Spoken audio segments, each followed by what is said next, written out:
Assalamualaikum warahmatullahi wabarakatuh. Perkenalkan, saya Vicky Andrianingsih dengan NIM 220427176. Baiklah, pada kesempatan kali ini saya akan memaparkan materi pada pertemuan 3 dalam mata kuliah Sistem Informasi Manajemen. Nah, dalam materi pertemuan ketiga terdapat 4 pokok pembahasan. Yang pertama yaitu perangkat keras atau hardware, yang kedua input device yaitu perangkat masukan, yang ketiga proses device atau perangkat pemrosesan, dan yang keempat perangkat lunak atau software. Langsung saja pada pembahasan yang pertama yaitu mengenai perangkat keras atau hardware. Definisinya, hardware atau perangkat keras merupakan komponen dalam sistem komputer yang secara fisik dapat dilihat dan diraba keberadaannya. Apabila tidak ada atau tidak terdapat perangkat keras dalam sistem komputer, maka tidak akan ada yang dioperasikan. Menurut para ahli, yang pertama, menurut ahli Zaki, hardware adalah bagian fisik dari komputer, termasuk sirkuit digital di dalam perangkat komputer. Menurut Raya Fahreza, hardware adalah bagian dari komputer yang bekerja sesuai dengan instruksi software.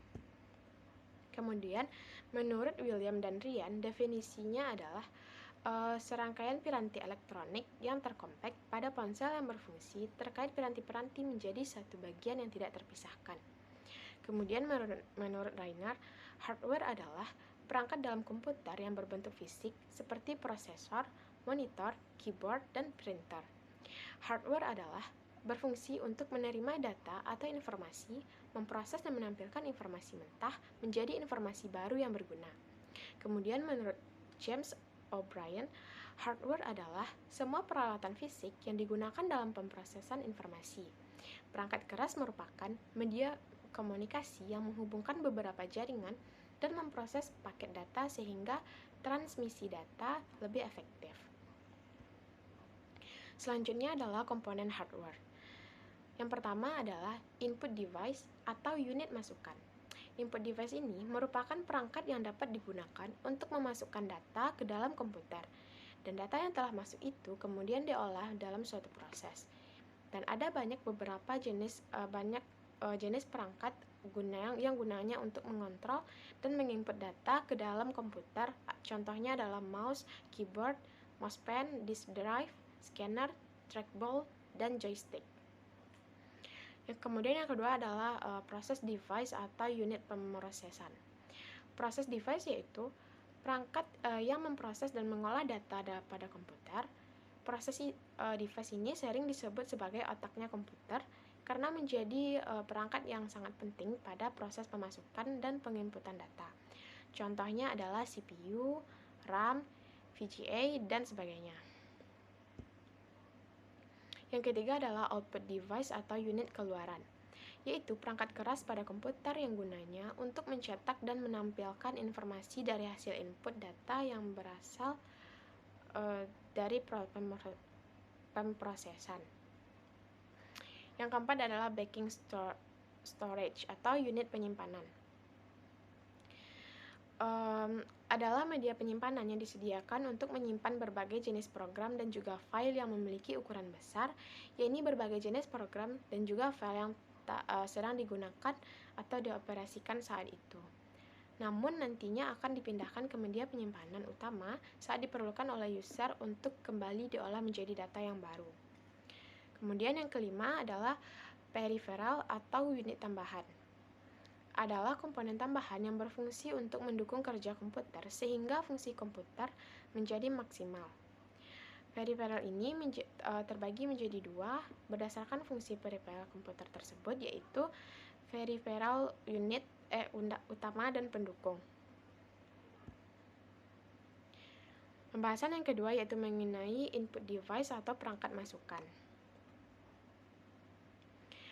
Perangkat keras masukan atau input device yaitu peralatan yang digunakan untuk memasukkan data dan program dalam bentuk data digital yang akan diproses oleh komputer dengan tujuan menghasilkan informasi yang dibutuhkan. Data yang dimasukkan ke dalam sistem komputer dapat berbentuk signal input dan maintenance input signal. Input berbentuk data yang dimasukkan ke dalam sistem komputer, sedangkan maintenance input berbentuk program yang digunakan untuk mengolah data yang dimasukkan. Selain untuk memasukkan data, dapat pula digunakan untuk memasukkan program. Selanjutnya adalah pengelompokan input device. Yang pertama, berdasarkan sifatnya, peralatan input dapat digolongkan menjadi dua, yaitu satu peralatan input langsung, yaitu input yang digunakan dimasukkan langsung diproses oleh pemrosesan. Contohnya adalah keyboard, mouse, touchscreen, like pen, digitizer, grafik, tablet, dan scanner. Yang kedua adalah peralatan input tidak langsung. Input yang melalui media tertentu sebelum suatu input diproses oleh alat pemrosesan. Contohnya adalah disket dan hard disk. Selanjutnya adalah macam-macam input device. Yang pertama adalah keyboard. Keyboard merupakan unit input yang paling penting dalam suatu pengolahan data dalam komputer. Keyboard dapat berfungsi memasukkan huruf, angka, karakter khusus, serta sebagai media bagi user untuk melakukan perintah lainnya yang diperlukan, seperti menyimpan file dan membuka file. Kedua adalah mouse. Mouse adalah perangkat keras masukan yang digunakan untuk menggerakkan pointer atau kursor. Selain itu, dapat sebagai perintah praktis dan cepat dibandingkan dengan keyboard. Mouse terdiri dari beberapa port, yaitu mouse serial, mouse USB, dan wireless. Yang ketiga adalah touchpad. Unit ini biasanya dapat kita temukan pada laptop dan notebook, yaitu dengan menggunakan sentuhan jari. Biasanya unit ini digunakan sebagai pengganti mouse. Selain itu adalah model unit masukan yang sejenis, yaitu pointing stick dan trackball. Yang keempat adalah joystick dan games pedal. Alat ini biasa digunakan pada permainan atau games komputer. Joystick biasanya berbentuk tongkat, sedangkan games pedal adalah berbentuk kotak atau persegi yang terbuat dari plastik, dilengkapi dengan tombol yang akan menggerakkan suatu objek dalam suatu komputer. Pembahasan yang ketiga yaitu mengenai proses device atau perangkat pemrosesan. Perangkat keras pemrosesan atau proses device adalah urutan pelaksanaan atau kejadian yang saling terikat secara bersama-sama mengubah masukan menjadi keluaran. Pelaksanaan ini dapat dilakukan oleh manusia, alam, atau mesin dengan menggunakan berbagai sumber daya. Tugas utamanya adalah mengontrol keseluruhan sistem komputer selama pengolahan data berlangsung. CPU adalah alat proses yang merupakan unit proses utama dan yang terpenting dalam komputer, yang mengendalikan seluruh proses pengolahan data, mulai dari membaca data dari peralatan input, mengolah dan proses, sampai pada mengeluarkan informasi ke peralatan output. Selanjutnya adalah komponen proses device. Yang pertama adalah CPU atau Central Processing Unit. Adalah komponen yang berupa chip yang memiliki bentuk segi empat sebagai pengendali proses kerja komputer yang dibantu oleh komponen lainnya. Fungsinya yaitu mengatur semua instruksi program yang ada pada komputer dan juga sebagai tempat untuk mengelola segala aktivitas yang terjadi di dalam komputer.